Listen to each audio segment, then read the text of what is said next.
శ్రీ గురుభ్యో నమః. ఓం మాతృదేవో భవ పితృదేవో భవ మహాగణాధిపతగే నమః. సరస్వత్యై నమః. సతడిటల్ ప్రేక్షకులకు శుభాభివందనాలు. ఈరోజు స్వస్తిశ్రీ హేవాలంభినామ సంవత్సర జ్యేష్ఠమాసం ఉత్తరాయణం గ్రీష్మ ఋతువు వేసవికాలం. ఈరోజు ఆదివారం, తేదీ 4 జూన్ 2017. శుక్లపక్షం. ఈరోజు దశమి నిన్న ఉదయం 6:54 ప్రారంభమైంది. ఈరోజు 8:05 వరకు దశమి ఉంటుంది. తదనంతరం హస్తా నక్షత్రము నిన్న మధ్యాహ్నం 1:31 ప్రారంభమైంది. ఈరోజు 3:21 వరకు హస్తా నక్షత్రం ఉంటుంది. యోగము వ్యతిపాతము, కరణము గరజీకరణము, వర్జం నిన్న రాత్రి 10:35 ప్రారంభమైంది. ఈరోజు 10:18 వరకు వర్జం ఉంటుంది. ఈరోజు అమృత గడియ ఉదయం 8:50 ప్రారంభమైంది. ఈరోజు 10:41 వరకు వర్జం ఉంటుంది. దుర్ముహూర్తం సాయంత్రం 5:04 ప్రారంభమైంది. సాయంకాలం 5:56 వరకు దుర్ముహూర్తం ఉంటుంది. రాహుకాలము సాయంకాలం 5:10 ప్రారంభమైంది. రాత్రి 6:48 వరకు దుర్ముహూర్తం ఉంటుంది. సాయంకాలం ఈరోజు యవగండ కాలం 12:15 ప్రారంభమై మధ్యాహ్నం 1:53 వరకు ఈ యొక్క యమగండ కాలం ఉంటుంది. అయితే మనం మేషరాశి నుంచి వృషభ రాశికి సంబంధించినటువంటి ఈ రోజుటి వార ఫలితం ఏ విధంగా ఉందో తెలుసుకుందాం.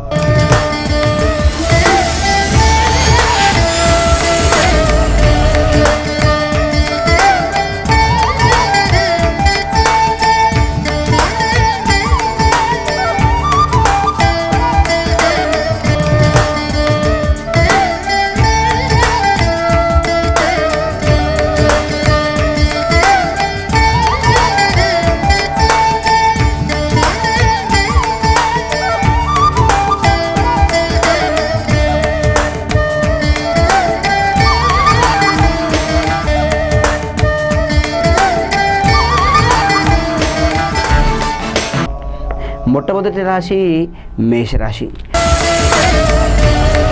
మేషరాశి వారి గ్రహచార ప్రభావం చూసినట్టయితే ఈ మేషరాశిలో ముఖ్యంగా క్రయ విక్రయముల ప్రకారంగా మీరు ఈ వారంలో ధనాంతరముగా ధనాన్ని సంపాదించడానికని పరిగెత్తుతూ ఉంటారు. ఆ పరిగెత్తేటువంటి విషయంలో మీకు పూర్తిగా ధనలాభం చేకూరుతుంది. చేసే ప్రతి పని కూడా నవ్వుతూ చేయాలి అనే ఆలోచనని విస్మరించి కోపంతో మాట్లాడడం వల్ల మీకు కొన్ని సందర్భాలలో బాధ మీ ముందుకు వచ్చే అవకాశం ఎక్కువగా వస్తుంది. రాజు వలన కానీ అగ్ని వలన కానీ పూర్తి భయము కలిగే అవకాశం మీలో ఎక్కువగా ఉంటుంది. చేసేటువంటి పని వారంలో 3-4 రోజులు ప్రారంభ దిశలో మంచిగాను, మరి ఒక 3 రోజులు ప్రయత్న కార్యభంగములుగాను మారే అవకాశం ఉంటుంది. ఆకస్మిక ఏదైనా చెడు మంచి వార్త వినే అవకాశం మీలో ఎక్కువగా ఉంటుంది. ధన నష్టము, శారీరక వ్యక్తి అస్తవ్యస్తలు జరిగే అవకాశం ఈరోజు మీకు సూచిస్తుంది. మేషరాశి గురించి తెలుసుకున్నాం. మరి తర్వాత రాశి వృషభ రాశి. వృషభ రాశి వారి జాతక ప్రభావం చూసినట్టయితే మనోవిచారము మీకు కలుగుతుంది. అకాల భోజనం చేసేటువంటి అవకాశం ఎక్కువగా ఉంటుంది. మంచి ఆరోగ్యముతో మంచి వారి యొక్క పరిచయాలు మీకు పెరుగుతుంటాయి. మీరు చేసేటువంటి ప్రతి పని ధనలాభ సంపద మధ్య ఉంటుంది. చేసేటువంటి ప్రతి పని చేతి వృత్తి యందు శుభప్రాప్తి కలిగే అవకాశం ఎక్కువగా ఉంటుంది. మనోవిచారము, ధన నష్టము, పరదేశాలకు ప్రయాణం చేసే అవకాశం ఈ వారాంతరం వరకు కూడా వృషభ రాశి వారికి గోచరించేటువంటి ఫలం. తర్వాత రాశి మిథున రాశి. మిథున రాశి వారి జాతక ప్రభావం చూసినట్టయితే కుటుంబమునందు కొన్ని చిక్కులు ఏర్పడే అవకాశం ఉంది. బంధుమిత్రుల మధ్య దుర్మార్గులు కొంత బాధను కలిగిస్తుంటారు. స్థిరత్వం లేకపోవట, అపకీర్తి పట్ల ధన వ్యయము కలిగే అవకాశాలు, స్థానచలనము కలుగును. ప్రయత్న కార్యములందు జయము కలిగే అవకాశాలు ఎక్కువగా ఉంటాయి. ధనలాభము, కీర్తి, శరీర బలము కలిగేటువంటి అవకాశం కూడా ఎక్కువగా ఉంటుంది. మిథున రాశి గురించి తెలుసుకున్నాం. తర్వాత రాశి కర్కాటక రాశి. కర్కాటక రాశి వారి జాతక ప్రభావం చూసినట్టయితే ఈ రాశి వారికి శారీరక సౌఖ్యము కలుగుతుంది. రెండవ వారం అంటే ఈ 3 నుంచి 4 రోజుల మధ్య వరకు మానసిక ఉల్లాసము కలుగుట, శరీరమునందు పీడ నివృత్తి ఎక్కువ అవుట, ఏ విషయంలో కానీ చిక్కులు సమాధానాలు తీర్చలేకుండా మాటలు కలహాలు కలిగే అవకాశం ఎక్కువగా ఉంటుంది. నూతన వస్తు ధనప్రాప్తి కలిగే అవకాశం ఎక్కువగా ఉంటుంది. గురుభక్తి కుల ఆచారమునందు శ్రద్ధ వహించడం చాలా మట్టుకు మంచిది. కొన్ని చేసేటువంటి ప్రతి పనులు కూడా ప్రయత్న కార్యములందు జయము కలిగే అవకాశాలు ఎక్కువగా ఉంటాయి. అజ్ఞాతులతో శత్రులతో కూడా స్నేహము పొందేటువంటి అవకాశం మీకు ఎక్కువగా ఉంది.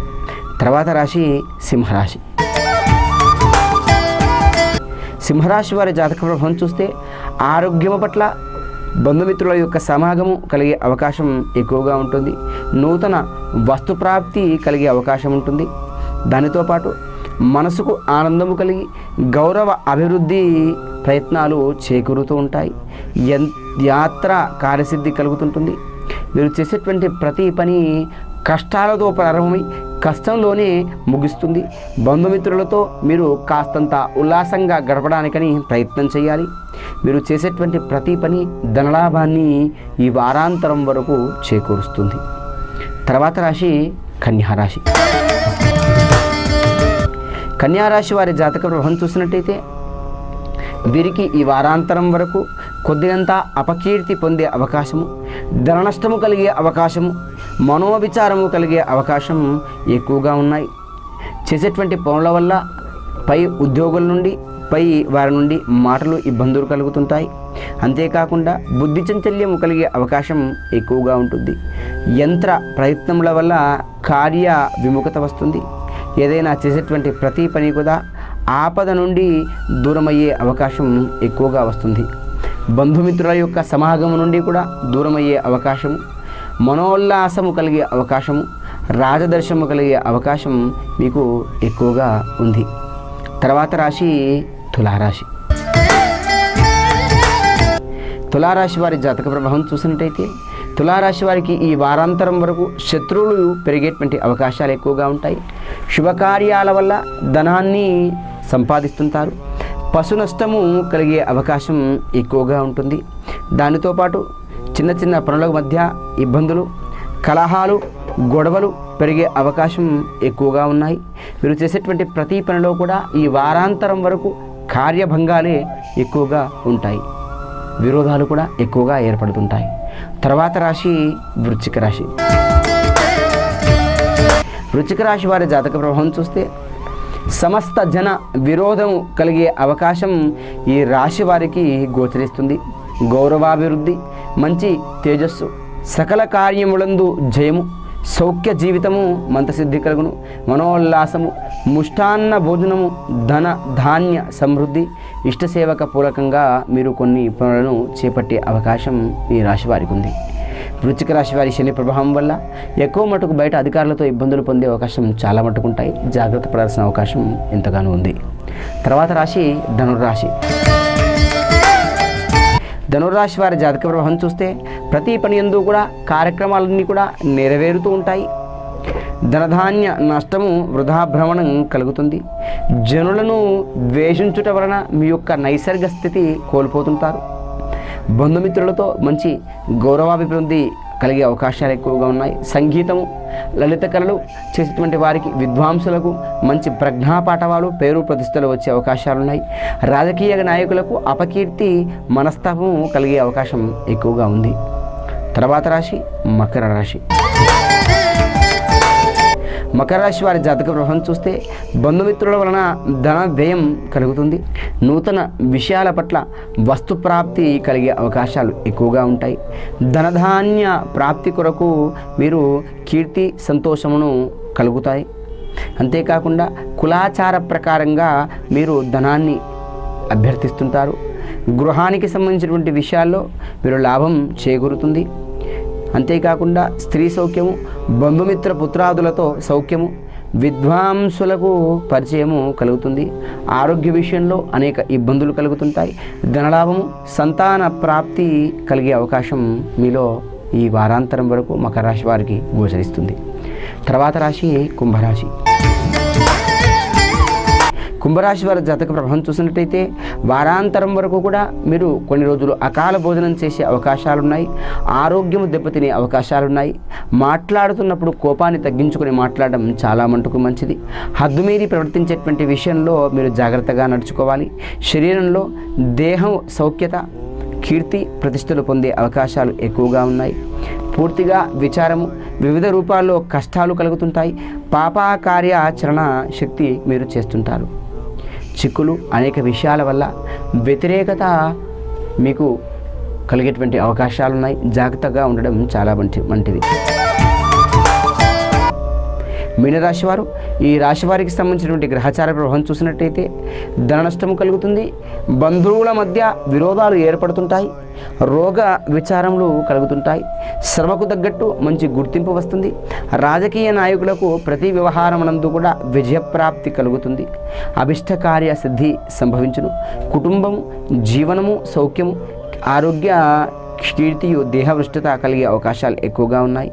దానితో పాటు ప్రతి విషయంలో కూడా కష్టముల నుంచి దూరమై పాపకార్యాచరణ చేసేటువంటి వృత్తి భంగం కలిగే అవకాశం ఉంటుంది.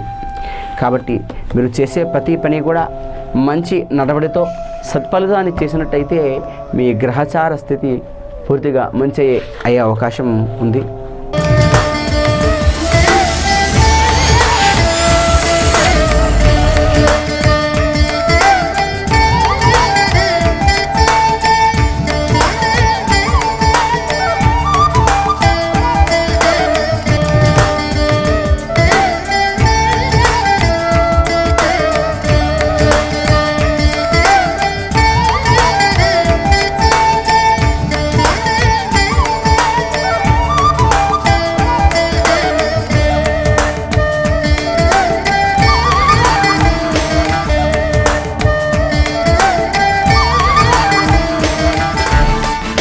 మేషం నుండి పడితే మీనరాశి వరకు ఈ 12 రాశుల వారు ఈ నెలాంతరం వరకు చేసేటటువంటి ప్రభావం ఏమిటి? మేషరాశి వారు ముఖ్యంగా ఈ జూన్ నెలలో ఈ వారంలో చూసినట్టయితే ఈ మంత్రాన్ని జపం చేసుకోవాలి.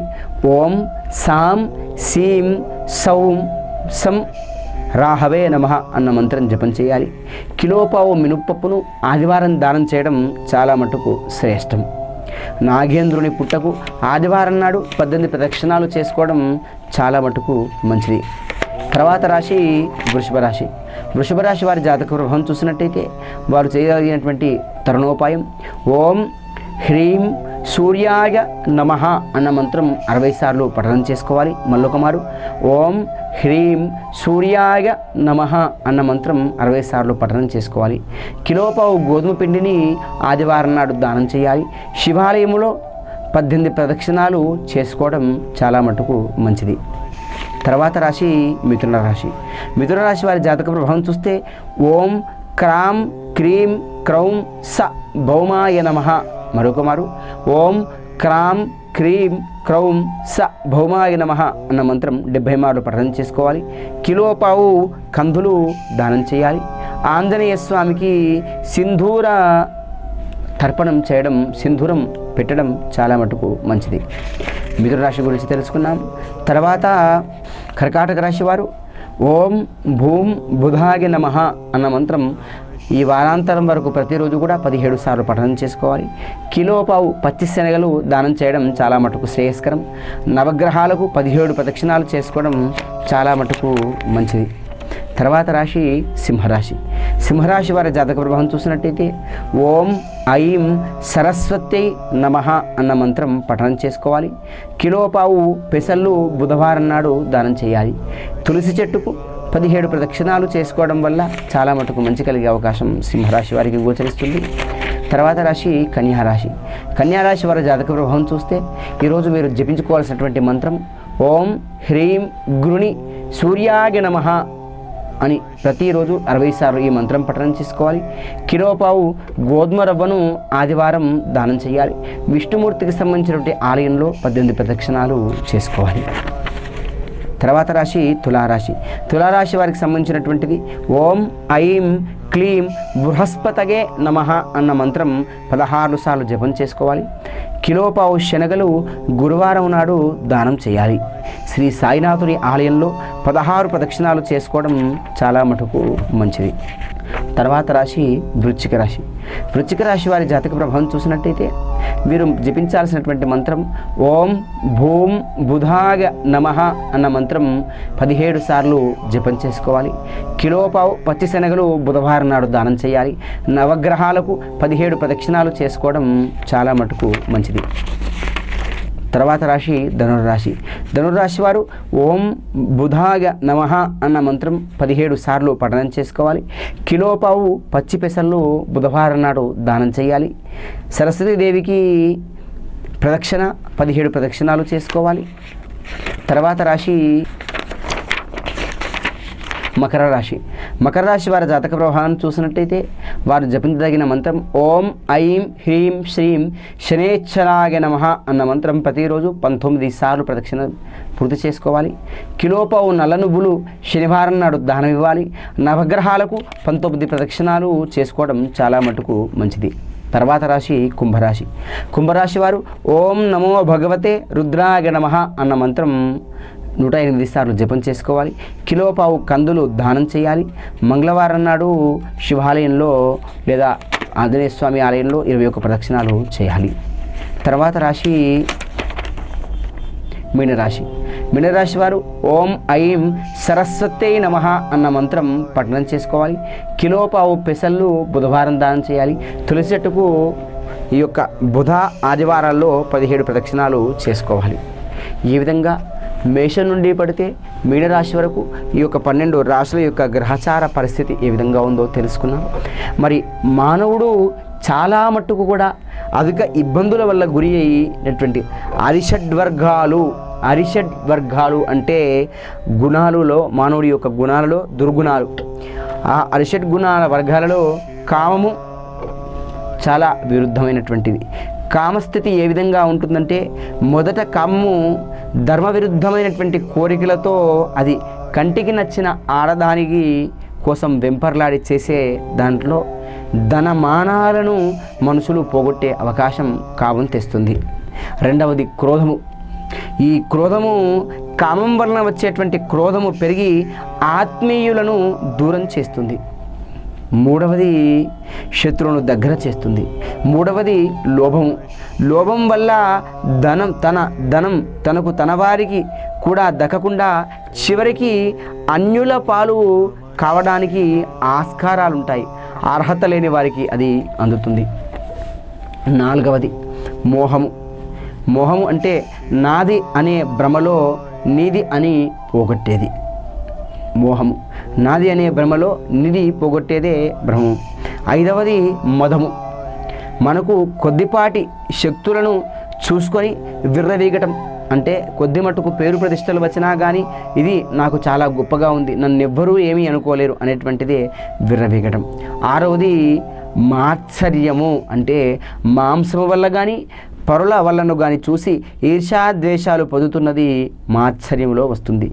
ద్వేషాన్ని పగతో అహంకారముతో పరితగతంగా ప్రవహించేదే తాను కోల్పోవడం. కాబట్టి అరిషడ్ వర్గాలు అంటే అరిషడ్ వర్గాలలో ఒకటి కోపము, రెండవది క్రోధము, మూడవది లోభము, నాలుగవది నాది నీది అనే మోహము, ఐదవది కోపంతో ఉన్నటువంటి మదమాత్సర్యము, ఇంకోటి ద్వేషము. ఇవన్నీ కూడా అరిషడ్ వర్గాలలో ప్రతి ఒక్క మనిషికి కూడా ఇవి వచ్చినప్పుడు ఇవన్నీ తన నిత్య జీవితంలో కోల్పోవాల్సిన అవకాశం వస్తుంది. కాబట్టి మనిషికి ధనమున్నా, ధాన్యమున్నా, పేరున్నా, కీర్తి ప్రతిష్టలు ఏమున్నా కానీ ప్రతి ఒక్క మనిషి కూడా తన జీవిత కాలంలో వీటి అన్నింటి నుండి కూడా దూరంగా ఉండాలి. దూరంగా ఉండని పక్షంలో ఉంటే తాను తప్పకుండా ఇబ్బందిని కలిగే అవకాశం సూచిస్తుంది. మనం ఏ జరుగుతుందో ధైర్యము అన్నింటికీ కూడా సుఖాలకు మూలమవుతుంది. ధైర్యం వలన అటు ఇటు ఎన్నో విధాలుగా ఆలోచించి కొందరు కొన్ని పనులను ప్రారంభిస్తారు. అట్టివారు అధములు. పనులు ప్రారంభించాలనుకుంటే తొలుత అట్టహాసముతో ప్రారంభించి చిన్న ఆటంకానికే చితికిల పడేటువంటి వారు ధైర్యాన్ని కోల్పోయి మధ్యలో ఆపేసేవారవుతారు. ధైర్య ప్రధానంగా ఎంచుకొని దాన్ని సాగిపోయే అయ్యేంత వరకు కూడా నిలబడేటువంటి వాడే ఉత్తముడు అని శాస్త్రము చెబుతుంది. కాబట్టి ఈ శాస్త్రానుకూలముగానే ధైర్యే సాహసే లక్ష్మి అన్న పదానికి అర్థంగా ప్రతి మానవుడు కూడా ధన సుఖాలను త్యజిస్తాడు. అదే ధైర్యం. ధైర్యే సాహసే లక్ష్మి. ధైర్యం ఎవరి దగ్గరైతే ఉంటుందో వాడు తప్పకుండా లక్ష్మీదేవితో పాటు సుఖాన్ని పొందగలుగుతాడు. అందుకే మనిషి ఎప్పుడైనా కానీ మాట్లాడే విధానంలో కానీ ఇతరులపైన ఆశ విధానంలో కానీ డబ్బు ఖర్చు చేసేటువంటి విధానంలో కానీ ఎప్పుడు కూడా ఈ అరిషడ్వర్గాలను మించి ఉండరాదు.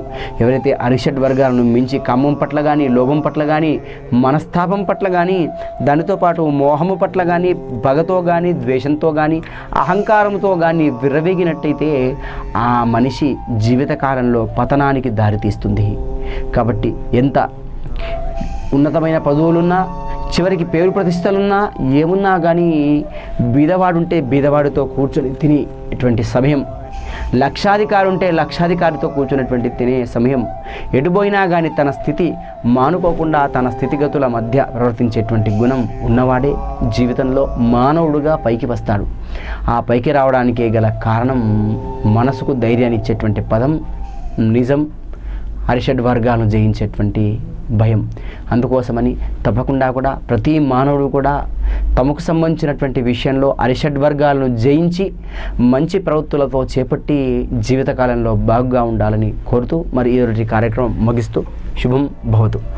గురుర్బ్రహ్మ గురుర్విష్ణు గురుర్దేవో మహేశ్వర గురుర్ సాక్షాత్ పరబ్రహ్మ తస్మై శ్రీ గురవే నమః. లోకా సమస్త సుఖినో భవంతు. తథాస్తు.